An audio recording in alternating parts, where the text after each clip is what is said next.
Hey everybody, welcome to our webinar today, Whole Home Batteries, Costs, Benefits, and Payback. I'm Joe Warchunas here with Electrify Now, here as always with Brian Stewart, my teammate. And Electrify Now is an all-volunteer organization promoting electrification as the quickest path to decarbonization, something that we can all take an active part in achieving. And we're partnering today on this webinar with the San Diego Learn program, which is a workforce education and training program that is partnered with us at Electrify Now. To offer these free energy efficiency and electrification webinars, please visit the Learn website for more information, www.sandiegolearn.com. There are seriously so many great resources on that platform. Check them out, including a lot of our past webinars. Great. Well, today we're talking about the Go Electric benefits for homeowners, part of our series we've been doing. And this series talks about how electrification lowers energy bills, cleans your indoor air, reduces that pollution outside, increases comfort, safety, and convenience, and of course, lowers that carbon emissions. Today, we're talking about a really key point, whole home batteries. Brian, talk to us about batteries. Yeah, well, we're going to get into the details, but there's two basic reasons why whole home batteries are of interest to homeowners. One is resilience in power outages, of course, and then the second is getting more value from your solar system. And it turns out that there's not just homeowners value here as well. There's grid benefits that are really important that we'll be talking about as well, because these things can help avoid really congested times on the grid, which means we can build less stuff. But the basic benefits to us as people who are potentially purchasing these systems are resilience and getting more for our solar system. And we're going to go into more detail on that.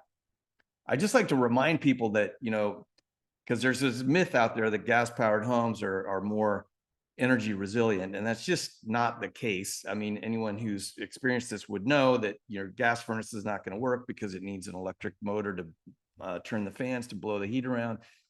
Gas water heaters, almost all of them now have either electric ignition or electric venting. Gas stoves, you can use a gas stove in a power outage, but you got to be really careful because it's basically just polluting your indoor air and your vent won't work, your ventilation hood.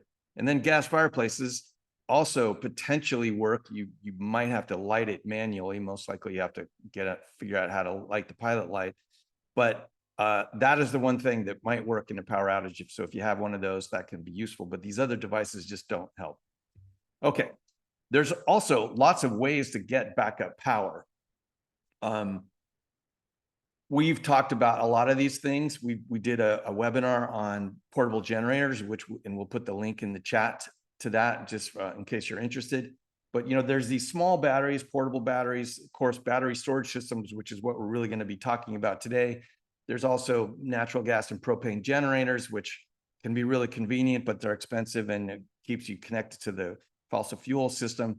Portable generators are actually really nice value for the money. I think we have one in our home. We'll talk about that a little bit later. And then EV to home is the big thing that's out there that isn't here quite in the way we want it to be. There's kind of simple versions of that, low power versions of it available now. And a few manufacturers like Ford Lightning, for example, are offering that, but it isn't really a kind of like broadly available solution yet. We're excited to watch that because it's sure going to change in the future.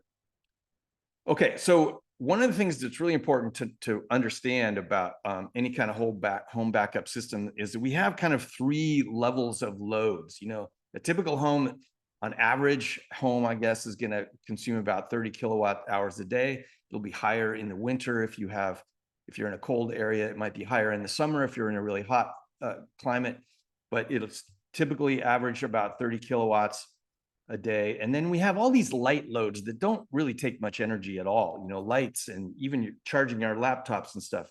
Even things like an air purifier doesn't take a lot of energy, or a coffee pot, you don't use it very often. So these devices, collectively over the day might add up to 1 to 4 kilowatt hours of total consumption. Then we have these medium loads, things like clothes dryers, refrigerators, and, a stove, like an induction stove. These things take more energy. Of course, your refrigerator's got to run all the time. So that could take 1 to 4 kilowatts, depending on how energy efficient it is, all on its own. But you can see that these things are going to add up to 5 to 10 maybe per day. The heavy loads, the things that are hard to back up, are things like heat pumps or air conditioners, space heaters. If you're using those for a power outage, for example, and you try turning on space heat, those things consume a ton of energy. And then water heaters, of course, you can shut those off because you don't really need those in a power outage, but those are the other big consuming device that we have in our homes. All right, so we have a fact sheet. We'll put the link to this in the chat. I'm not going to go through it, but it kind of compares, the costs for these various systems, how much power they can put out. You can see, like, these portable batteries don't put out a lot of power. One of the things we're really interested in, though, is there's these things called distributed batteries. Pila is coming out with some pretty interesting products that you would just leave plugged in all the time. Like, you could have this, on top of your refrigerator, for example, and if power goes out, it'll run your refrigerator for a day or maybe even more. So there's these cool, like, distributed battery storage solutions, but the main ones that offer a lot of power are these three in the middle, and then EV to home. There's kind of two versions of it. There's a 120 volt, think of it as an extension cord from your car, or a big fat power cable that can run your whole house, but that's more rare. All right, so that's available. We'll put the link in the chat. Today, we're really talking about home batteries and the benefits to saving money with your electric bills, and also giving you resilience backup. We're going to talk about how to calculate battery sizing just roughly so you get an idea of how much you might need, and then how batteries can take advantage of time of use electricity rates, which is pretty important because those are more common, and actually there's ways you can take advantage of this to save a lot of money. And as net metering rules are changing, that's something we'll talk about as well. How to estimate costs and savings, and we have a couple of example installations we'll go through at the end. So we're really fortunate today to have a really experienced panelist on this topic, Spencer Rosen. He's the founder of Home Energy Academy, and I'm going to let him introduce himself, but we couldn't ask for a better panelist who's really experienced with all these topics and has got a really home and an electrification background. So Spencer, we're going to let you take it away. Awesome. Welcome. Can you hear me? Can you see me? And can you see Yes. the screen here? Yeah, you're looking great. Beautiful. Thank you. Well, again, Brian, it's been super fun preparing for this webinar with you. Joe, thank you so much for partnering, and of course for the San Diego Learn program, which is just an amazing organization. Thank you for supporting this kind of event training. A quick intro about me. Spencer, we're not seeing your screen though. Oh, you're not yet. You sure? Yeah. I'm seeing it. Are you? Okay. Well, that's okay. Interesting. Yeah, you may have to, there's two tabs on top. Gotcha, You may have gotcha, to grab that one. gotcha. Anyways, a quick intro on me. I'm a total home energy nerd. I love this stuff. A lot of people on the phone, on the line, look like they are too. I started in solar about 20 years ago, and then just wanted to get as many certifications as I could.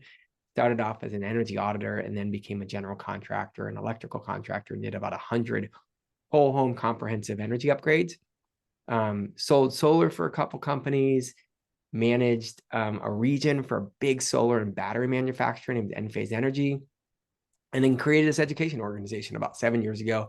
Now it's kind of cool. Now it's just something that a lot of people are really passionate about. And I was nominated to the board of a big organization called BPI, and I'm actually building some really interesting software that I'm excited about. So that's a little bit about me. What an amazing community you have that's super engaged in the chat. So a lot of people added some really nice color in terms of who they are.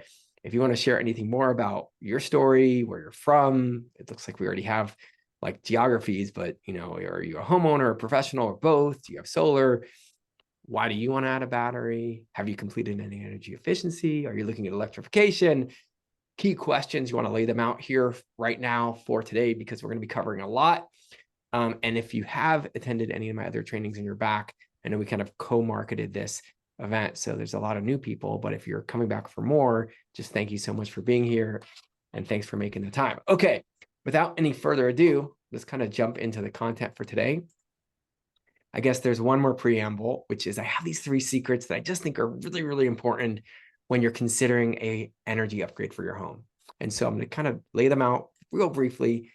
The first is that energy upgrades have a real payback. Kitchens and baths, although maybe you get a return on investment when you sell your home, don't really impact your next month's energy costs, your next month's cost. So when you invest in whether it's insulation or solar or battery, there's a real payback, and understanding and calculating that payback makes a huge difference. The second secret is that a whole home approach, taking a comprehensive approach, looking at the whole house as a system and not just putting on solar panels without thinking about electrification, energy efficiency, battery sizing, the whole picture makes such a huge difference in terms of project planning and project design. And the third, which is no secret to anybody who's here today, is, you trust professionals out there, but ultimately you're the one who's going to pay your monthly energy bill. You're the one who's living in your home. And if you're an expert, you're the one whose customers are counting on your professional guidance to make important financial decisions. So I really, really think that just ongoingly learning and growing is super, super valuable. Okay. So Brian touched on it. Why do people want home batteries? When you ask them, a lot of people come up with these abstract ideas. I want grid independence. I want energy freedom. I want freedom from the utility. I want, I want to make the world a better place, right? And all of that stuff super valid. But ultimately, it really comes down to two primary kind of use cases for batteries. The first is backup power, right? This is when you're off grid. This is if the grid goes down. And the second is to save money. This is when you're on grid, when you're paying your bill, when you're using energy, when you're saving energy, when you're storing energy. And so backup power is pretty obvious. Backup power for fires, backup power for hurricanes. We had one of our first hurricanes that I know about in Southern California a couple of years ago. I used to joke about backup power for the zombie apocalypse, and I hope COVID was the closest we'll ever get to there. Backup power for power outages. In California, we have something called PSPS events. And these are PSPS, if you've never heard of that or don't know what it stands for, it's a public safety power shutoff. It's when they maybe sense high winds on the electrical lines and they want to shut off the electricity kind of proactively so that there aren't fires. PSPS events are very well organized by the utilities. In fact, they send out these notifications. So they'll say, warning 24 hours in advance, then another warning 12 hours before, then another warning 4 hours before. And then a final notification. You can see this kind of desperate plea from the customer text messaging back to SDG&E saying, when will the power be restored? This is a source of anxiety for people that they can lose power. And so having backup power that's reliable, that's self-sufficient is a huge value proposition. And we'll talk more about how to size and design the battery system for that purpose. Okay, so backup powers may be pretty obvious. People get batteries so that when the grid goes down, they can still have power in their homes. Now, we talked about saving money. Let's talk more about how a home battery actually increases savings or can help you save money when you're on grid. And the fundamental principle is that when you're buying energy from the utility, and if the cost of energy varies greatly over time of use rate structures, the bigger that delta, the more money you can save by having a battery. And we're going to go into more detail on that. So when you're buying energy and there's variation in the cost of energy based on the time of day, batteries make an enormous difference. And when you're selling energy, which is primarily net metering, meaning a metering structure where you're selling energy back to utility, there are also structures like virtual power plants and other kind of ways that energy is sold back. But when you're selling energy and there's a big discrepancy in the time and value you get for the energy you sell and the cost for the energy you buy, in those two scenarios, batteries make an enormous financial difference as well.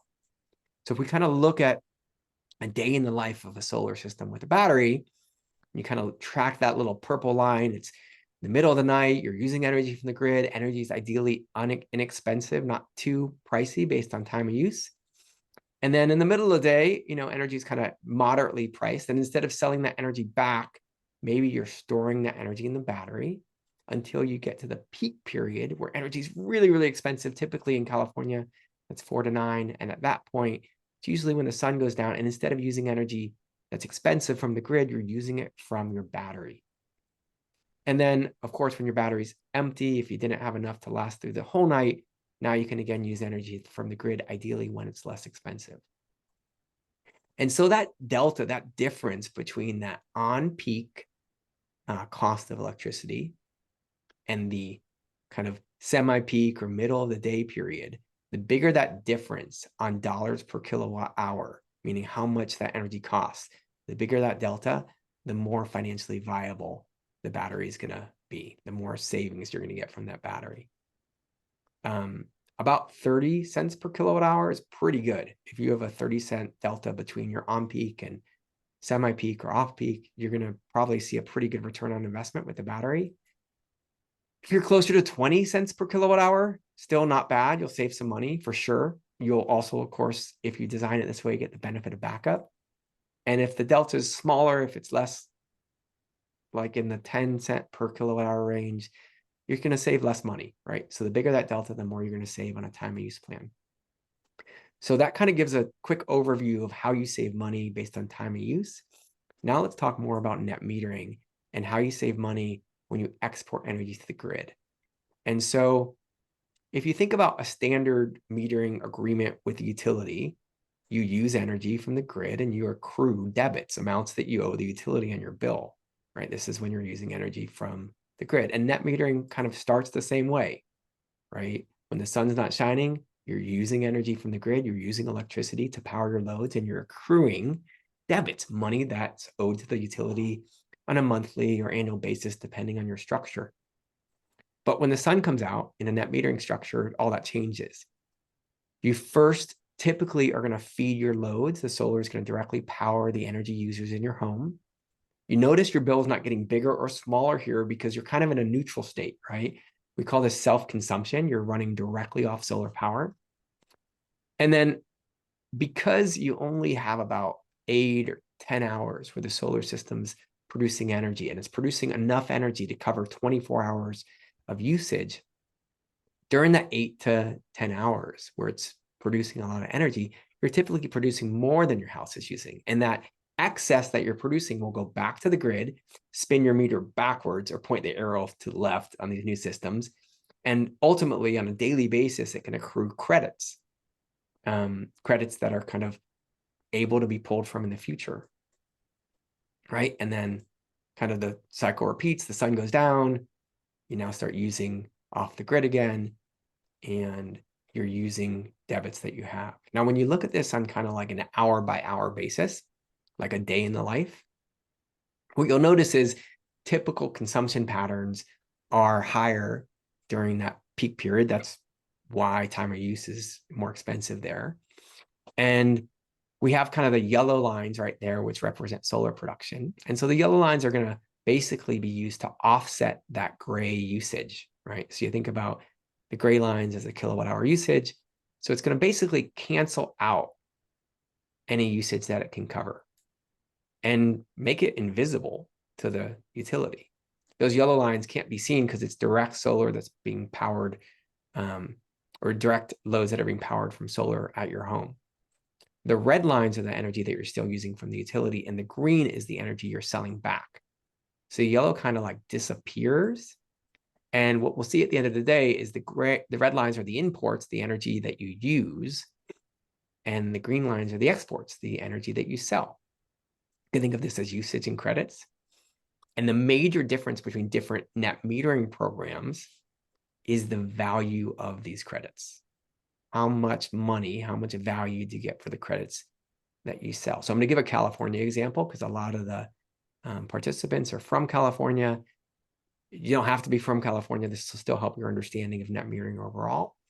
But because California had a big change in its net metering structure, a lot of people are still on historic net metering 1.0 or 2.0 versus 3.0, which new people who sign up for solar today will be on. Net metering 3.0 is also known as a solar billing plan for utilities. This will be useful for a lot of the audience and for other states that might be, either in an existing net metering structure or be transitioning. Okay, so if you look at net metering 1.0 or 2.0, the way it works is you buy energy at retail prices. So you can see, remember, based on the previous chart, that red is the energy you're buying. Those are the imports. So you're buying energy at 36 cents or 58 cents in peak or 36 cents after peak. And then you're selling energy also at retail. So you're selling it for the same price you'd buy it. That's 36 cents. And, it's not a bad deal. In fact, if you started producing a little bit more during this peak period, you could kind of bank extra credits, even if you buy a little bit more expensive at night. That's why people used to oversize their systems in California by 120% or 130% of their usage. So they could just bank a little bit extra during the day that they could use at night. And so, as I said, that's the credit value, right? Those credits that you export are all exported at that retail rate. In this case, in the example, 36 cents. Okay, the problem is there were so many people who loved this net metering structure and so much solar that came on board in California. We actually produced so much energy. We created this supply and demand challenge where in 2015, there was, kind of like a lot of demand in the middle of the daytime, but we created so much production. You can kind of see this curve here as an upside down picture of the solar curve, because we have so much solar producing energy that there's not as much demand in the middle of the day. And, based on supply and demand and basic economic curves, when there's a lot of supply and not as much demand, the value of that asset or that, that commodity, I guess you could say, goes down. So in California, the value of solar middle of the day is negative. It's not even worth anything on the wholesale market. And the cost of energy in the evening is very, very expensive, right? So as I said, this is supply and demand. And so net metering 3.0 represents this wholesale value of energy. And so you'll see during the daytime when solar is typically producing, the value of the exports are not very high.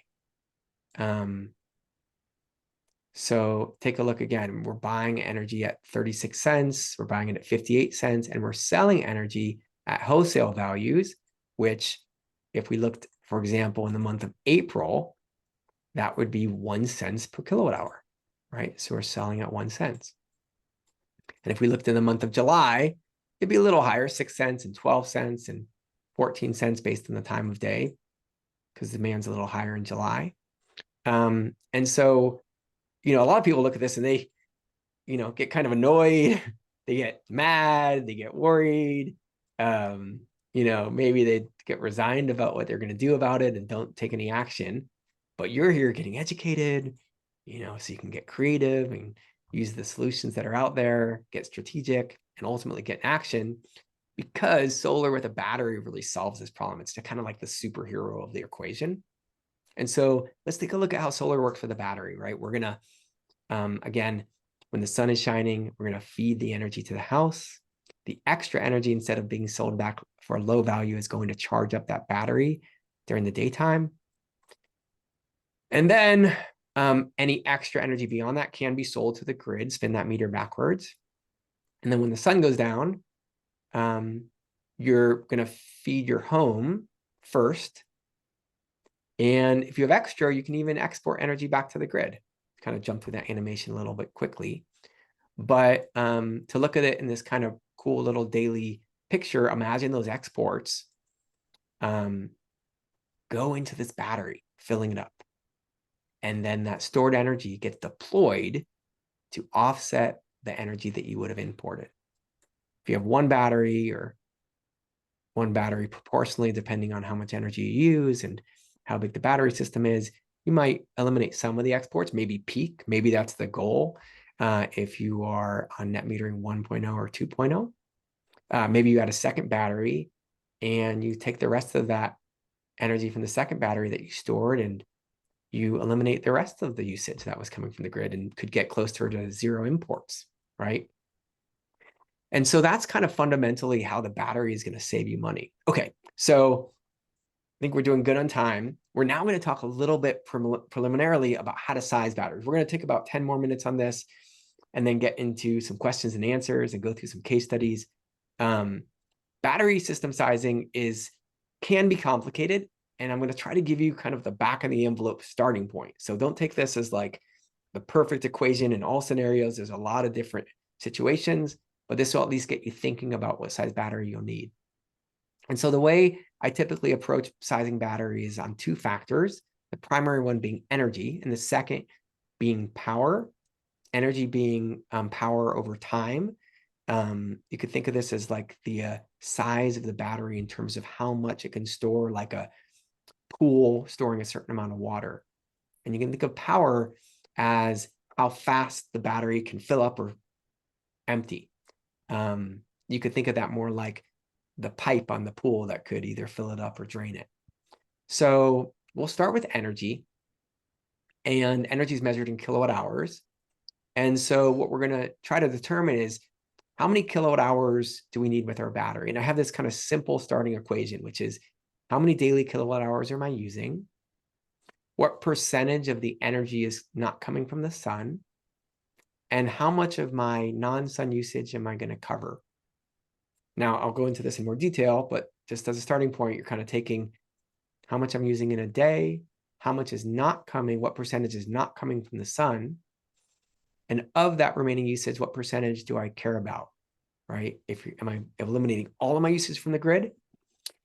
If I'm off grid, do I want to cover an average daily use, like with my air conditioning, or am I okay with less usage? And using these numbers, you're going to kind of get a good initial estimate. So there's some other refinements here. Batteries, when you're using them on a daily basis, you're usually keeping a little bit of, we call it gas in the tank, or we call it reserve. So if you're not fully discharging your battery every day, you might also kind of take that into account, and we'll go through the numbers there as well. So we're going to start with daily kilowatt hour usage. I think it was Brian who said that the average use in California, or sorry, in the US is about 30 kilowatt hours a day. So you take that daily, you take the annual usage divided by 365 to get daily, take the monthly usage divided by 30 to get daily. If there's large seasonal discrepancies, then what you're going to want to do is you're going to want to make sure you choose the month that you want covered. So let's say you're in California and your biggest use is in August, and you say, I need all of my air conditioning during outage. No matter what happens, I got to keep that air conditioning on and stay cool and comfortable. Well, in that case, you're probably going to want to use July as the month that you're sizing towards. Now, that's going to kind of cost a lot because you're sizing it for that peak usage. The rest of the months, you're not going to get full value. But if that's your goal, then you want to know how to size it appropriately. If you're in the Northwest, and let's say in the winter months, you're using a ton more electricity for heating, and you need a battery that'll cover, that heating usage, then maybe you're going to size for that month. It's going to be challenging because sometimes in the Northwest, you're not going to get as much solar production to fill the battery as well. But you kind of want to look at the worst case scenario in terms of what you need and then work backwards from there. Most people will size based on average annually. But, I'm not a big fan of any gotchas. So it's like, oh no, I ran out of energy. Consumer education, consumer awareness, and kind of ownership of what you're investing in and how it works is really going to be super important. So you have a great experience. Okay. So we start with energy, and we're going to start with daily kilowatt hour usage. Let's say we use 10,000 kilowatt. I think I had a spell check there. It's 10,000 kilowatt hours a year divided by 365 gives us about 30 hours a day. And then I said the percentage of non-sun hours, usually it's about 8 hours of the day that your system's running directly off the sun. And so a good starting point is usually 2/3, about 2/3 of the day, your solar system is 2/3 of the day, your solar system is not going to be powering your home. And so you're going to want to have about 2/3 of the day enough battery capacity to support your home. So that's 0.67 in that scenario, or 2/3. And then as I answered or talked about earlier, what percentage of coverage? Do you want to live as normal? Do you want to offset 100% of your usage? Or just a percentage of that? So if it's 100%, you just multiply by 1. If it's 50%, you'd multiply by 0.5. So let's look at the example. Daily kilowatt hours times percent of non-sun hours times percent of coverage, right? So daily kilowatt hours is, oh, for some reason the animation didn't show up. Let's just jump right here. Here we go. So let's say we have 30 kilowatt hours times 0.67, 2/3, times 100%. In this case, a good starting point would be about 20 kilowatt hours of a battery. So you can really see, okay, if about 10 kilowatt hours from my daily usage and from my solar system that's sized at 100% of my usage on average is going to my home, then I'll need about 20 kilowatt hours of battery to support the usage over the rest of the evening. And most battery systems are designed to kind of last a night. It's kind of the typical design. Most battery systems aren't designed to last 4 or 5 days. It would be pretty oversized to have your battery be that way. And if we were saying, okay, I don't need 100% off grid, maybe I'm only looking to cover my critical loads during an outage, and I'm okay with using a little bit of energy at night or charging my electric vehicle from the grid because I have a low rate from the grid, then maybe you're going to apply this kind of like percentage coverage of half and only put on a 10 kilowatt hour battery. So that should give you kind of a good starting point. The other thing to keep in mind, as I mentioned, is depth of discharge. If you're discharging at 90%, and you want 10 kilowatt hours of kind of real usable capacity, you'll probably want closer to 11 kilowatt hours of battery, which will round up for you. And if you're going to 70% depth of discharge, maybe you want to keep 30% in your battery in case there's an outage. Maybe you're going with a bigger battery, closer to 15 kilowatt hours. Now, I mentioned power for backup. We're going to take a minute on this or two, and then we're going to get close to kind of a few other little kind of nuggets, and then we're going to do some Q&A. So remember, I talked about that hose coming out of the pool. It really kind of answers the question, what do you want to run at the same time? And how many loads do you want to run? How large of loads do you want to run? Do you want to run the air conditioning, or you just need your modem, your refrigerator to run off the battery during an outage, right? This is about backup. So one simple way to do it is to actually turn on all of the loads that you want to run during an outage and walk out to your meter. Your meter will show you your instantaneous draw in kilowatts. Now, this is a small draw. This is only less than 1 kilowatt here, but this will change based on the loads you have on. So if your air conditioning is running and your pool pump's running and you're charging your EV, this might be closer to 10 kilowatts or 15 kilowatts. And the power capacity of your battery will change based on the manufacturer of the battery and the quantity of batteries that you install and how it's configured. So you can actually just go look at your meter and see what your peak load is based on kind of testing your home in that scenario. Another really simple technique is to look at your data. So if you download your data, you can see your peak usage and kind of get a sense of, oh, here's when my usage spikes. Am I okay with not covering those huge amounts of loads that I need to run all at the same time? Or do I want to have a battery that's got enough power to cover those loads? You can go to your utility portal if you're an SDG&E or throughout California, and most utilities have a portal where you can download the data just in a spreadsheet. It's a simple function called max, where you can just figure out what the max value is. If it's in 15-minute intervals, you'll multiply it by 4, and that'll give you your peak kind of hourly kilowatt usage. One more quick note for power for backup is that some larger loads like an air conditioning have a very high initial startup called surge. And you can look at the label. There's a spec on the label called LRA, locked rotor amperage. In this case, it's 79. Most new battery manufacturers are covering LRA through kind of the abilities battery to surge. But if that's an issue for you, you can add, they have soft starts or easy starts. They even call them hard starts, depending on the type of capacitor used, that can reduce that initial draw. Because remember, before you had the grid to pull from when the air conditioning turned on, now it's just your own little microgrid, your battery, your loads and your solar. Okay, a few different scenarios just to think through.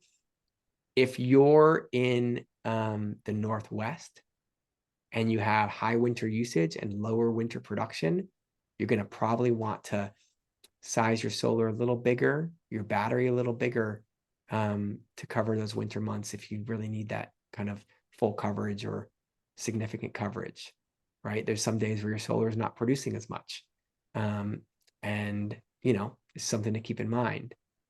If you're in California and you have high summer usage, which is pretty common, and you have a high buyback, you're a net metering 1.0 or net metering 2.0, that retail, right? You're able to sell it back to the utility for retail. maybe you want to add a battery for backup, and for savings, you might want to just make the battery big enough to offset that peak usage, that 4 to 9 usage, right? So maybe you can get away with a little bit of a smaller battery if you don't care about backing up your larger loads. Scenario 3 that you kind of might have a different strategy for is, let's say you're in California and you're going on net metering 3.0. You have a lower buyback, right? You're selling back at wholesale. Maybe you're going with a larger battery system so you can kind of ride out more of that high cost energy and not sell energy back at lower values. There's different system configurations when you install them. So some people install batteries with no backup. They just install them with, for savings only. Some people install batteries with backup for only part of their home, meaning not all the loads. And other people will install batteries for their whole home. And it looks a little bit differently. If it's got no backup, you won't have a switch between your home and the grid. A lot of people ask the question, why doesn't my system work with solar and no battery? Well, if the grid goes down and you're feeding solar back to the grid and the utility tries to get someone to fix the wire out there and you're just uncontrollably sending energy back to the grid, it could be a safety issue. So you have to have a battery to have backup to simulate the grid. But you also have to have this special switch called a microgrid interconnection device. It's similar to a transfer switch. It opens the connection. So if there's an outage, now you're kind of isolated from the grid. So in a partial home backup scenario, you'll have this switch. You'll leave some of the breakers in your panel. Maybe this is the air conditioning or the pool pump, large loads that you don't care as much about running during the outage. And if you do whole home backup, there'll be no existing breakers upstream of this switch, which now they have also in something called a meter collar or meter adapter as well. Okay, couple more nuggets, as I said. If you've heard or haven't heard, there is a deadline on the current tax credit of 30% savings for solar and storage systems. Now, the deadline is the end of this year, but there will be other iterations of ways that you can still take advantage of the tax credit if you don't get a solar or storage system installed by the end of this year. So the deadlines are that by the end of this year, if you don't have your system installed with cash or loan, meaning owned a system that you own yourself, you won't be able to qualify for this 30% tax credit. Because of the way the legislature works, commercial systems, which are kind of owned by third parties that are provided to homeowners with leases or PPAs, those are actually going to be eligible for solar and storage systems through the end of December 31st. So if you're planning on not owning your own system and not getting your own loan for the system, the rush might not be as imminent for you. If you're planning on doing it on a line of credit or your own kind of HELOC or paying for it cash and getting the return on investment, then yes, you definitely want to try to get it done this year. And then storage only systems are actually going to last through the end of 2032 for leases and PPAs as well. Okay, quick questions because people ask about the tax credits. I'm going to give this quick kind of disclaimer that I'm not a professional tax advisor. And so you're going to, want to talk to your tax advisor about anything regarding any tax benefits. But in general, that 30% tax credit, if you think about a $20,000 battery system, 30% of that would be $6,000. The $6,000 is applied distinct from a tax deduction. So if you look at a tax deduction reduces your taxable income, which reduces your tax liability by basically the tax credit times your tax bracket percentage in general, which would mean that a 6% $6,000 tax deduction would be about $2,000 of tax savings. A tax credit will actually reduce your taxes. If you have a W-2 and you paid in all year and you were going to get, say, nothing back from the government and you paid in more than $6,000, you would get $6,000 back as a check. If you were, say, a 1099 and you would have owed, say, $10,000, you now would have to only pay $4,000 by reducing that tax liability. And the tax credit applies to solar equipment, solar installation, battery equipment, battery installation, engineering design. People historically have been a little liberal about things like roof replacement under solar panels and tree trimming and even complete roof replacement. So again, I talked to your tax advisor, but these are the safe ones. These are the not safe ones. Is it a great time to get a battery? I would say yes, it's a really good time. I'm really grateful for the opportunity to kind of give you a little sense of the way I try to give people a high level view of this stuff. And I'm super excited to see what questions we have. I'm sure we have a ton of good ones. If you want to check out any more of my content, I have a ton of free content on everything from energy efficiency to electrification to heating and cooling efficiency to solar to design to some advanced nerdy stuff about how to avoid a main panel upgrade, all on the Learn platform. So if you scan this QR code, you can go there. I also have a pretty active events and training calendar. So if you want to check that out, you can check that out there. And I've only put up about 10 YouTube videos, but I'm planning to put up a lot more. So if you want to subscribe on YouTube, you can do that as well. I'd love that. Okay, so I'm going to turn the mic back over to Brian and Joe. Thank you so much for the kind of screen time. I'm going to stop sharing, and maybe we take some questions from the audience. I'm sure there's a ton of good ones. Wow, great. Thanks so much, Spencer. That was amazing. Love your animations and stuff too. Thanks for that. A lot of work goes into that presentation. Really appreciate it. Makes it really clear. So yeah, Joe, any thoughts about questions from the audience here? We got some good ones. Yeah, there's lots of them. So maybe we'll start with one. Katya was wondering, and they've heard that, battery prices are going to come down in a couple of years. This is to your last point. Is it a good time to buy a battery? They maybe wait a couple of years because battery prices are going to set to come down soon. Any thoughts on now versus a mythical future when battery prices are lower? People say the same thing about solar for years, right? And, they'd miss out on the savings, right? So I'd say whatever's important to you, right? If having power during an outage is really, really important and you're having blackouts frequently, then, you have to kind of weigh that value. How much is it worth for you to keep the lights on for your family during an outage, especially if it's a prolonged one? And if it's about savings, 2 or 3 years savings, if we have time, we'll show you a case study. The paybacks on batteries can be 6, 7 years. So if you wait 2 or 3 years, you miss 2 or 3 years of savings plus the 30% tax credit. I think the best time is now. The only exception I would say is that, vehicle to grid is going to become a really cool thing. We're going to be able to tap into our cars for our batteries. So there is a strategy where maybe you don't go with the full whole home battery right now. Maybe you go with a partial home battery with an idea or strategy to get AEV that can connect to your home, so you can supplement that in the future. I think that's a reasonable approach as well. But I think I'm upgrading my system this year too. So from personal experience, that's kind of what what I'm doing. So that's obviously what I think the other thing I would say to that, I think that's a good answer. I'd also say that yes, battery prices are going to continue to go down. There's no doubt, but installation prices are not going down. They may be going up. So the net change might not be that dramatic from, lower battery prices, because installation is a significant cost of the whole, the whole charge. So great point. There's some other questions about how long batteries last. What do you tell people about that, Spencer? What do you think is a good way of thinking about that? Yeah, they last as long as it depends directly on how much energy you're going to use, right? So if you're using a lot of energy, they'll last a shorter amount of time. If you're using a little bit of energy, they'll last a longer amount of time.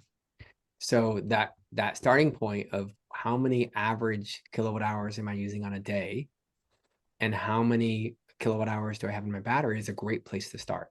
If I'm using 30 kilowatt hours in a day and I have a 20 kilowatt hour battery, that battery will last about 2/3 of the day, right? That's generally kind of at a high level how you're going to want to think about it, because there's no single answer for everyone, right? It depends on the size of the battery and it depends on how much energy you use. It also depends, as me and you nerded out about a lot on before this webinar, Brian, depends on how much solar production you have in the day. Because if you're counting on your solar system to fill up your battery the next day and the production is low because it's overcast, then you're going to have less battery runtime the next day. Yeah, and there's a lot of, I mean, we didn't talk a lot about this, but there's a lot of strategies you can employ to lower your energy usage during an outage. You know, like turn your water heater off, because you know you're gonna have hot water for days with the water that's already in there. Don't do the laundry. Don't use your oven. Turn your thermostat down. You know, Yep. so if you're in the winter, you turn your thermostat down 10 degrees and put a sweater on, you're going to cut your energy usage dramatically, because, you know, heating loads, the energy required to get to 60 degrees versus 70 degrees, the delta between indoors and outdoors, it goes like this, you know. So, and same with cooling. So if you turn your thermostat up in the summer, and so your air conditioner, your heat pump is not doing so much work, you save a ton of energy that way. So I think those combinations, you know, it's like you talked a lot about this. Do you want to just live as normal? Like you don't even know there's a power outage?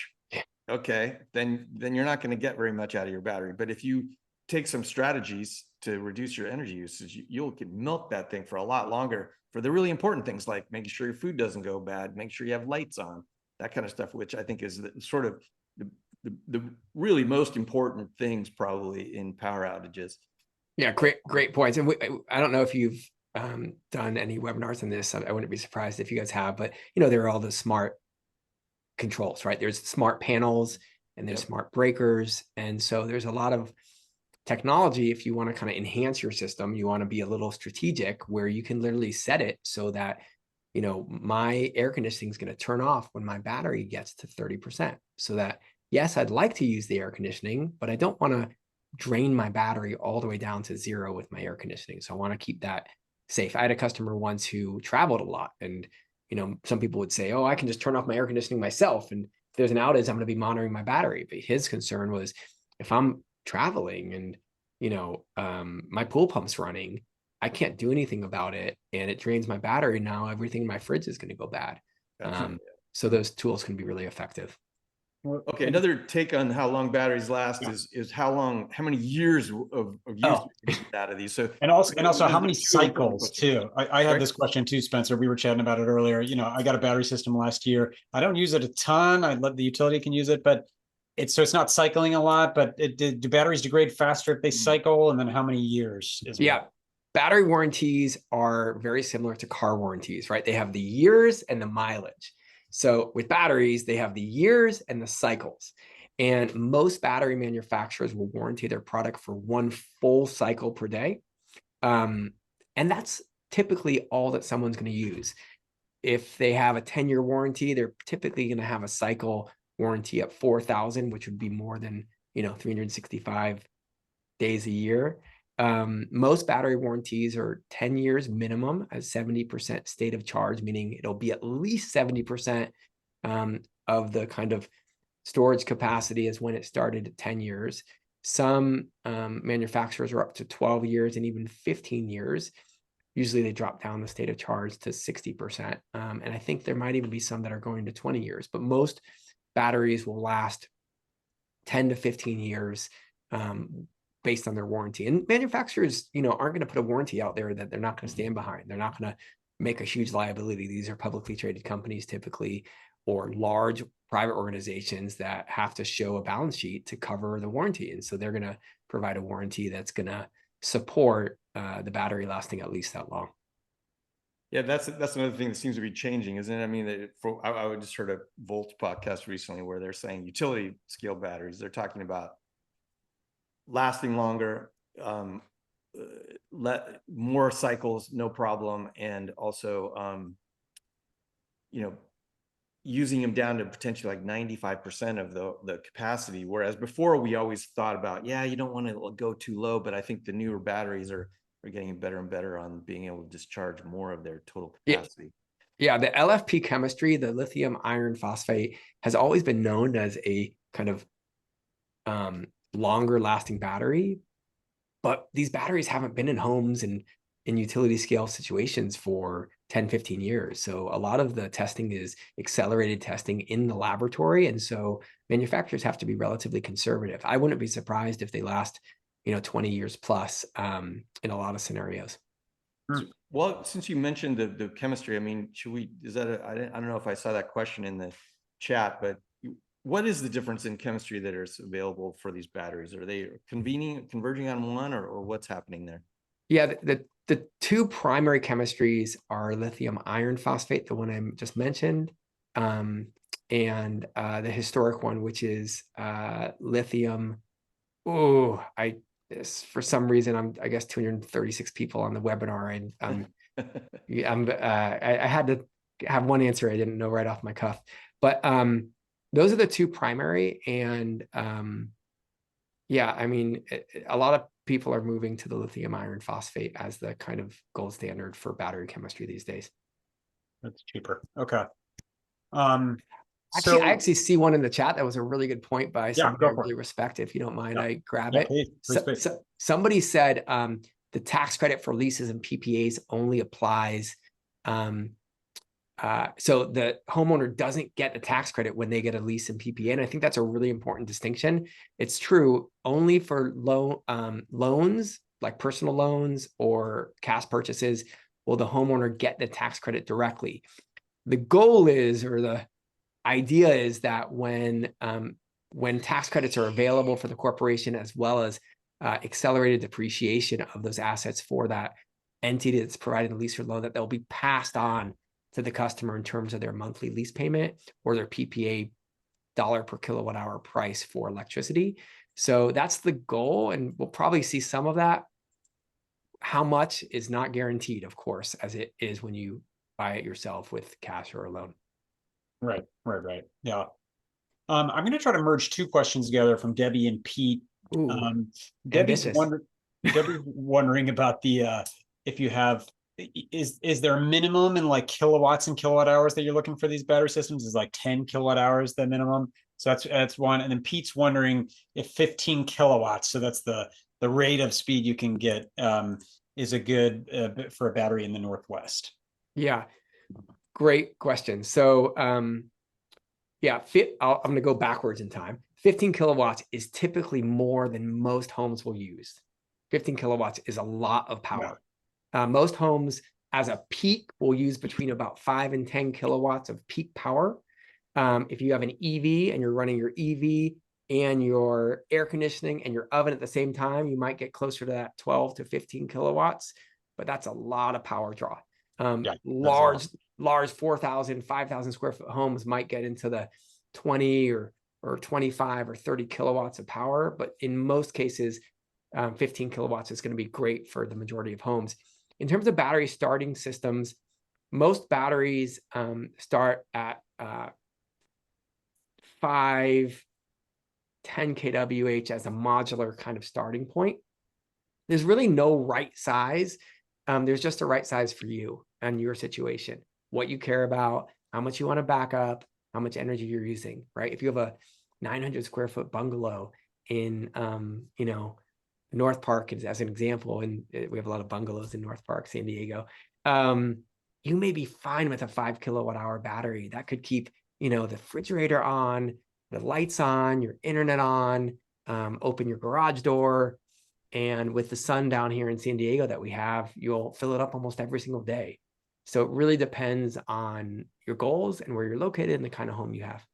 Yeah, that's so different. I mean, I was kind of interpreting Peter's question about whether in terms of kilowatt hours, not kilowatts. I mean, that was a helpful answer, but a 15 kilowatt hour battery in the Pacific Northwest as a backup system. In fact, we're going to go through some scenarios here in a second. That's the size that I'm installing in my house. But if it's January and I'm running heat, and I keep my home at 70 degrees with a 15 kilowatt hour battery, you're going to get through most of the day, but it won't even get you through a whole day. So it really depends on kind of what you're looking for, if I think for extended outages in the Northwest, like days, we get outages here that are a week, we've had them as long as a week here in our neighborhood. And no sun during that time because it's cloudy. It doesn't matter how big a home, you can't build a whole home battery system big enough to get you through a week's outage. So that's why these combination systems, we'll talk about it. That's what we're doing in our house. We have a portable generator that we're So we've got like I'm putting a pretty small battery on one battery on my house, mostly just to save money and also to get that instant power for the 1 and 2 hour outages, like a 10 or 15 kilowatt hour battery, you're going to be fine. You're not going to even notice it happened. Totally. But for long outages that are days at a time, you got to be thinking differently about how you're going to survive. Either you really cut down your energy usage dramatically, or you need some kind of auxiliary system. Here in the Northwest, I think in California it's different because you have more reliable sun to recharge your battery with a solar system. But here in the Northwest in the winter, that's iffy proposition. I don't know, Joe, you've got a little bit more experience with that. We'll talk about that when we get to the scenarios here in a minute. Maybe that's a good segue. Should we go to that, Joe, or do you see Yeah, it? that sounds good. Yeah, I got a couple other questions, but yeah, let's just do the scenarios real quick. We'll jump back to the questions, but let's do some scenario stuff here. Joe, why don't you talk about your house first? Yeah, well, so real quick, we got just to show some real life examples, we got 2 batteries last year for our house. We're an all electric home. We use about 10,000 kilowatt hours a year. So we kind of, we looked at how much electricity we used, and we got 2 Tesla Powerwalls, which add up to about 27 kilowatt hours of backup. It's been that's a lot of backup, I'll say. The cost was 29,000. These are the current rebates that we would get. We were in a special test zone, so we got even more rebates, but currently about 13,000 would have been covered for where I live. But like I said, 27 kilowatt hours is a lot for our home. We're right about that using 30 kilowatt hours a day, like Spencer was saying. In the spring, summer, and fall, with our solar humming really well, we can be really off grid for days and weeks at a time at that point. In the winter, that changes a little bit, but I did a little test going off grid and just used the house as normal. And we got about 20 hours of backup available in our all electric home. And I'm not charging my electric vehicle at that point, And I asked a friend as well who participates with his battery, what he would get or what he gets for compensation for having his battery. And he gets $25 to let the utility use his battery. And they use it 12 times a year. So he earns an extra $300 as a case study. That's that kind of virtual power plant idea that, we haven't talked about the grid benefits here a lot, but, the reason why these utilities do things like time of use plans and these VPP things is because your battery is actually helping them out, and so that's what this is. That's why they're paying you $1.75 per kilowatt during peak events. Think about that. I mean, if you charge your battery for free, this is free money. Even if you charged it during the regular time with utility rates, you're still making money when you're selling back during these peak events because of this virtual power plant thing, which basically just, the reason why they do this is because it avoids the utility having to build more generation for these peak events, which is wasteful. That's the thing about our grid in general, is that it's built for the peak loads, not for average loads are way, way lower, but we have to build all this extra stuff in order to handle the peak loads. So if you can reduce peak loads by discharging your battery to the grid or to your home, that helps the utility out, which is why they'll pay you. So yeah, so that's a pretty cool example with, and then, Joe, do you think if you cut your energy usage way back, like if you turn your thermostat down, turn your water heater off, don't charge your EV stuff, do you think you could get more than 20 hours? More than 20 hours, 100%. That was just a normal, not even touching anything. We got 20 hours from our very efficient home, but all electric. Yeah. So I think in a critical load situation, we could have gotten even more. Yeah. That's super helpful. Okay, so we're in the process of installing a battery in our home here, and we have partial solar. We have a lot of shade, so I'm not even going to talk about the solar here because I'm going to focus on just the battery benefit here, just to kind of give a different kind of example. Our house is older; it's not as efficient as Joe, so we use more energy during the year. We're looking at getting one Franklin A Power 2 it's about 15 kilowatt hours. And there's a couple of reasons we're choosing this one, because we want to be able to use our generator, which we'll talk about in a minute, but it's going to cost us close to 25 grand when we get all the things that we need on there, because you need this generator module, et cetera. It adds a little cost. We're going to get the federal tax credit. I I'm not even showing that there's also an ETO credit, Energy Trust of Oregon, but I'm not showing that because if you just got the battery only and you didn't have a solar system, you wouldn't get that credit. Okay, so, but I think with using time of day, which we'll go through here in a minute, we're going to save about $1,000 a year just by having this battery. I'll show you why, as well as getting the resilience. Now, from a resilience standpoint, as we mentioned, 15 kilowatts isn't going to go very far for this large house in the old house that's got some insulation problems, et cetera.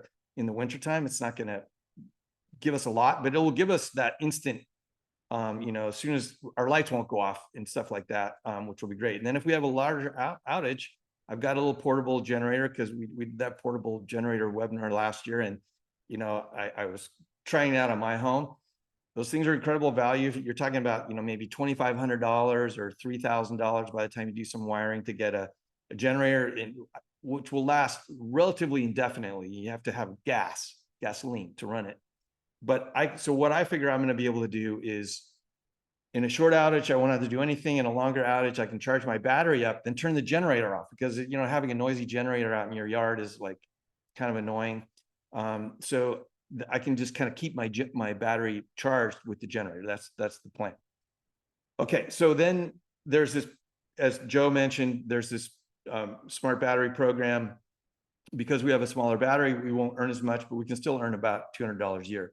But I want to go through this time of day thing because this is really interesting. When I did this got a little bit of a napkin sketch analysis. So,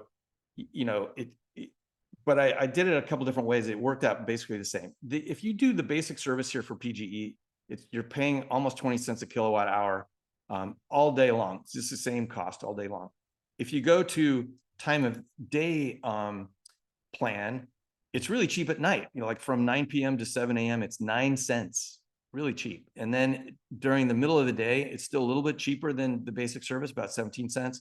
But during the peak times, 5 to 9, it's really expensive, 43 cents. So, if you then kind of figure out how much energy you use during these chunks of the day, and again, this is going to vary a little bit from day to day, blah, blah, blah. But, this is kind of how I figured it in our case, looking at our bills, kind of what we typically would use. And so if you're just doing basic service and you didn't have a battery, you're going to be spending about $7.86 per day. But with time of day, what you can do, even without a solar system, charge your battery up at night. So I need 9 kilowatts during this peak time.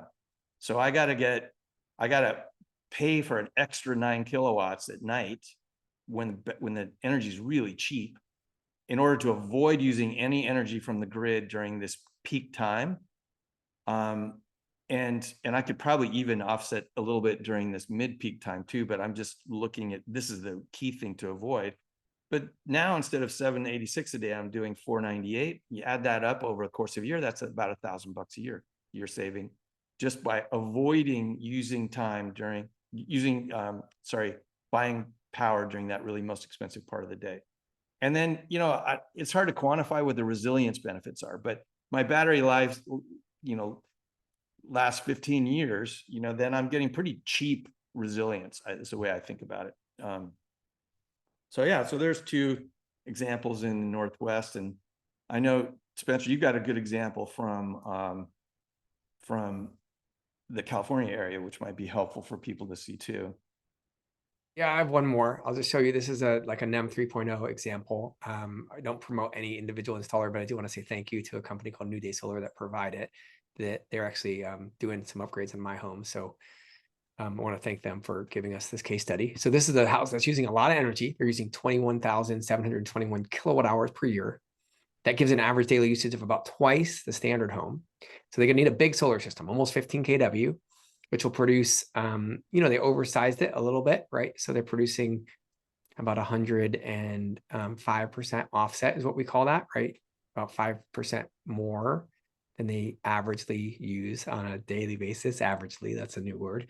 They're close to that 2/3 here, right? So maybe that 2/3 would be closer to 35, 40, but they're at 27 on the battery system kilowatt hours. So it's in the range, and the total system cost after tax credits is $57,000.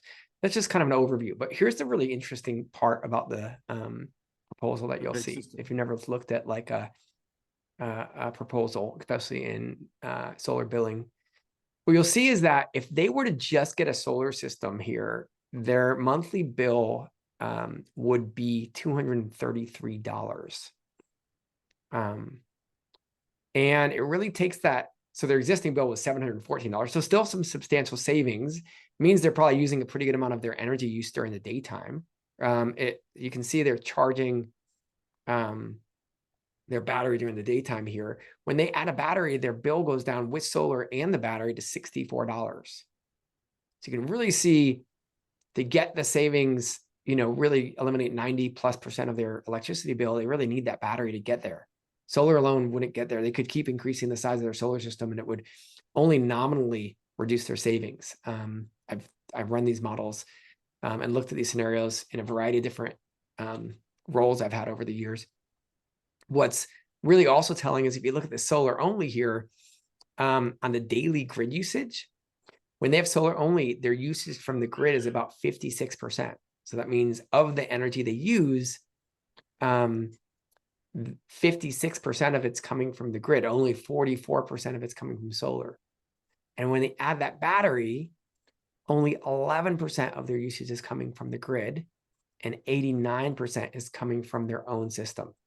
So in this case, they're really relying on selling the energy back at a high value and getting kind of high credits because, they're not self-consuming their own energy. And in this scenario, they're really, the energy independence, which I used as kind of like a trite term earlier, it is actually really high here. They have a lot of, autonomy because they're producing and using and storing their own energy. So this is a really great scenario. And you can even see, because it's such a large system, their payback is phenomenal. It's less than 7 years. This is one thing I always remind people is that when you're looking at paybacks or return on investment with solar or storage, it's a tax-free return on investment, meaning it's a savings. The government can't tax your savings. So if you're, say, getting 13% return on investment, you got 13% in the stock market, it'd only be like 9% after taxes. But when you get when you save 13% annually, that means you don't have to earn 17% to get that 13%. So it's a really great example of, you kind of see the numbers work in California today. And, they'll still work even after the tax credit goes away. It'll just be a little bit further of a payback. And the market will probably get a little more competitive to try to meet in the middle. Yeah, which will be good. I know we are a little over time, maybe a couple more questions there. We've got a ton, a lot of interest here, and a lot of people loving your slides, Spencer. It's a lot of late nights. So I appreciate the, if you build it, they'll come. I appreciate it. I spent a lot of late nights on that. So it's great to have my hard work pay off and add value to people. So thank you for the feedback. I appreciate you sharing that. But hey, real quick, you have that background with Enphase, and somebody was wanting, we didn't talk about brands at all for batteries, but any quick, guidance that are they all pretty similar on brands? Anything to say about is it what the installer prefers, in your mind, or anything to look out for? Yeah, I don't, even having had that background with Enphase, I try not to. I'm kind of in an agnostic education role these days. So I try not to promote any individual brand. What I will say is there's a really cool report from an organization called Energy Sage. And Energy Sage, if you look at their battery report in 2025, will show which are the most installed batteries. And it is Tesla, Enphase, Franklin. I think the three of them make up about 80 to 90% of the share. Depending on the certain parts of the country, there'll be areas where more of one manufacturer's battery is installed there. I do recommend going with a battery that's well supported, which has a strong, company with strong financials behind it. If you're going with more of a startup brand, which is okay, I would expect to get a better deal. If a company has a huge kind of balance sheet and I know they're going to be around 10 to 15 years, I'm going to feel more confident about that investment. And I just would do that for any technology. I think any of those high share players are going to be, good choices. And a low share player, if the installer trusts them, if they've got good reviews on, the basic stuff, good reviews online, and if you're getting a good value and you feel like they have good features and their technology meets your needs, then, go for it, with the understanding that if they've only been in business 4 years or 5 years or 3 years, you're kind of betting on a 15 or 10-year warranty without that track record. So there's some risk there. So that's kind of what I'd consider. Yeah, the other thing I would add to yeah. that, I think that's a good answer, is that, like I've noticed here with PGE, they if you're interested in this virtual power plant kind of program, like this what they call the smart battery program here in PGE, where they buy and they'll discharge your battery during these peak events. By the way, it goes either to your house or to the grid. So if you're Or using both. or both, Yeah, so it's both. Yeah. like, it's not like you're not going to have energy. But anyway, they have a list of battery manufacturers that can participate in the program. It's not just anyone. I can't remember offhand what it is. Certainly all the big ones, but I think there were 5, if I remember correctly. But anyway, you might want to check, if you're interested in that in your area, to see if there's any limitations on which batteries the utility will let you hook up into these smart battery programs. Great comments. Yeah, there's rigorous, quality assurance with those utility programs. They'll have the UL certifications that are required. Of course, you're going to want somebody who has that UL certification and can be permitted locally, because that's kind of a quality check. Kathy also added something interesting, that Solar Insure is a really cool third-party organization that kind of provides insurance for your solar system. If you're going with a smaller battery manufacturer, which I'd want to promote the new guys too. If they're doing something innovative, they're trying to get into the space, and it wouldn't necessarily negate them. I might add that Solar Insure to try to get an extra layer of coverage on the battery as a possible, way to protect the investment. Yeah. That sounds great. Maybe as a fun last one, Brian, I don't know that we are definitely over time. Somebody's wondering about, hey, I can get a kilowatt hour for, $100. What about DIYing your own battery install? Oh yeah, yeah. Jim was asking that. That was Jim. Yeah, thanks, Jim. I typed an answer to him, but I think he was talking about the portable batteries, the small portable batteries. Okay. But I'm not sure. But when you're talking about 1.2 or 2 kilowatt hour batteries are really common now, and the prices come down a lot. I don't know if you can do a lot with those little portable batteries. We have some information on our website about that, but it's important to keep in mind that those things support 120 volts only. So anything that takes 240 volts can't run on those little things, and they typically max out at about 18 or 20, maybe 25 amps. So in other words, like, you can run all your small portable devices, your kitchen appliances, small ones on your countertop, you can totally run those. You can have lights connected to them. You can recharge your computers. You can even run like air purifiers and things like that. You could probably run a refrigerator on one of those for a while, but you're going to have trouble with any of your larger appliances, just won't work. And heating it's just off the, like, even a space heater. If you plug a space heater in one of those, it'll last you minutes. So, well, that's not exactly true. You might get an hour or 2 out of it max, but you're not much more than that, one of those individual ones. So, and then you got to, like, I've had this experience. We do that now. You got to lug them out of the battery, out of the basement where they're plugged in, charging, in order to set them up. I think why these distributed things like the Pila thing that I mentioned is really interesting. I would definitely check that out, because you could buy a few of those. I think they run around $2,000 for 2 kilowatt hours. And you could say, okay, I need my internet, so I'm going to have one for that. I need my refrigerator, I have one for that. And then we have a third one, maybe just for, I don't know, ancillary things like your kitchen lights or something. I don't know. So you could do a kind of basic resilience thing that way, pretty cheaply, as a DIY thing. You don't need to, necessarily even an electrician to do some of that stuff. So I think those things are pretty interesting, and there's more and more of those kind of solutions coming online. But yeah, if you're thinking about whole home backup, you can't really do it with those little portable guys. Yeah, and if you're thinking about, can I do a DIY with my own whole home backup? These really are sophisticated systems. They usually require trainings and certifications from the manufacturer themselves. Maybe, an electrician's license or electrical kind of, contractor to connect everything. if you're going to try to do it for your whole neighborhood and create a little side business of it, then maybe you're going to take the time to figure everything out and figure out how to commission these things and understand how to size them properly. And but if it's a one-off for your own home, it would have to be a really big lift. And if you're really passionate about it and that's like what you want to do for the next 3 months to like study, learn, get up to speed, get certified, then sure. But most of these whole home batteries are done by professionals. You don't necessarily have to use the big national company. There are a lot of small local guys, a single guy in a truck who knows electrical, who can give a good value. If you find the right person, you can probably get a pretty good deal. So I would just kind of find the right company that resonates with you and that you trust.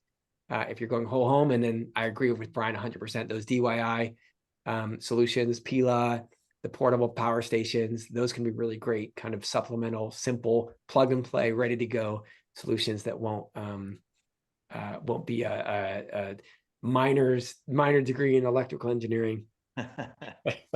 So it took the people who installed our 3 days of like hard work to get that battery going. So yeah.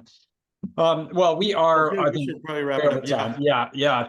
The huge thanks to Spencer for staying for the Yeah, extra time, for the incredible. Oh, it's my presentation. pleasure. Yeah. Super That fun. was amazing. That was next level presentation. We're gonna have to up our game, Joe. Yeah, I think we have to. Yeah, you're making our other presentations look bad, but We just collaborate on another one, maybe electrification. I get tons of content whenever you guys are ready. Love it. Thank you, and thanks to our audience, for hanging out. I know a lot of you are sticking around for the whole thing. That's good. This is a complicated topic, so it's hard to do it in an hour. We try to cover an hour, but we went over. Thanks so much, Spencer, and to all of you out there listening. Thank you for tuning in. We really appreciate you guys getting yourselves educated on this topic because it's so important. And again, I think that I like this idea of batteries from. I actually think there's 3 values. There's the resilience thing, there's saving money, and then there is you're kind of helping our grid by doing this. There's no doubt. When you put a battery in your home, you're going to lower the grid expenses for everyone by some. I can't know how to quantify amount, but it's true. So there's a lot of reasons to be excited about this topic. So thanks for hanging in there. And Joe, any last thoughts? Just what we say every time. Good luck on your electrification projects, and email us if you have any questions. Yeah. Thank you. We'll see you at the next one. Thanks again, Brian. Thanks, Joe. Thanks, everybody. Thanks.